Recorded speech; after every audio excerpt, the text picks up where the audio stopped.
Tout de suite, c'est le journal de l'économie avec Pauline Paccard. Bonjour Pauline. Voilà. Et d'abord, cette question, est-ce qu'on va vers un procès France Télécom? C'est ce que demande en tout cas le parquet de Paris dans l'affaire de la vague de suicides au sein du groupe. Oui, un procès pour harcèlement moral contre France Télécom, aujourd'hui Orange, et certains de ses anciens dirigeants, dont son ancien patron Didier Lombard.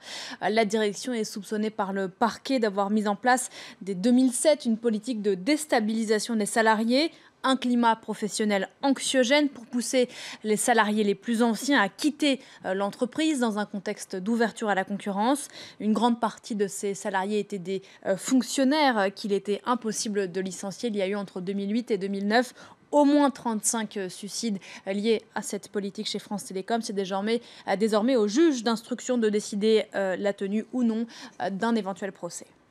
On va regarder maintenant la tendance sur les marchés européens qui ont ouvert il y a un peu plus d'un quart d'heure maintenant. Des marchés européens qui prennent des couleurs ce matin, avant-dernier jour de cotation de la semaine. Ils sont tous dans le vert. Vous voyez notamment le FTSE à Londres plus 0,90%. La livre britannique qui, elle, continue à osciller à des niveaux historiquement bas par rapport au dollar, même si elle aussi a repris des couleurs ces dernières heures.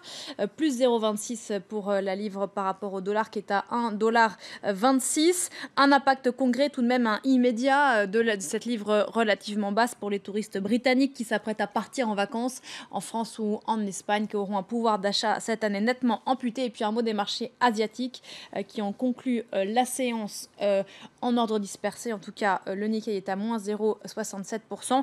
Le Kospi, lui, en Corée du Sud, a clôturé dans le vert, plus 1,07%. La Corée du Sud, justement, avec ses très bons résultats de Samsung, le groupe a anticipé un bénéfice opérationnel de 7 milliards de dollars au deuxième trimestre.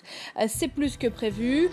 Le premier fabricant mondial de smartphones profite de sa politique de réduction des coûts et des bonnes ventes de ses terminaux, notamment le Galaxy S7. C'est sa plus grosse opération de ces 10 dernières années. Le groupe agroalimentaire Danone rachète le producteur d'aliments biologiques américain White Wave Foods. Danone va ainsi doper ses ventes en Amérique du Nord. L'opération valorise l'entreprise à 12 milliards de dollars, dettes comprises. Puis Airbus, devancé par Boeing au premier semestre de l'année. L'Européen affiche un carnet de commandes moins rempli que l'Américain, alors que s'ouvre la semaine prochaine le salon aéronautique de Farnborough en Angleterre. Avec la baisse des cours du pétrole, l'édition 2016 devrait être ralentie, car les compagnies sont moins incitées à commander des modèles économiques en carburant. L'actualité économique, c'est aussi cette grève générale au Zimbabwe. Oui, le Zimbabwe est un pays touché par une grave crise économique, un taux de chômage très élevé et une très grave pénurie d'argent liquide. C'est donc une grève générale qui était observée hier à Harare, la capitale. Georges Lédrec. Boutiques fermées, transport et administration publique à l'arrêt, routes désertes. Mercredi, le Zimbabwe a vécu une journée de grève générale, la plus importante depuis 8 ans. Difficile de dire avec précision qui était à l'initiative du mouvement, mais les vidéos enflammées du pasteur Evans Mawarire sur les réseaux sociaux ont grandement contribué à la mobilisation. Nous demandons au gouvernement de s'attaquer fermement immédiatement aux responsables corrompus. Nous demandons au gouvernement de mettre fin aux barrages de police qui sont partout et qui nous prélèvent de l'argent. Ce n'est pas juste, ce n'est pas bon et nous refusons d'être traités de cette manière. Nous demandons aussi que les fonctionnaires soient payés.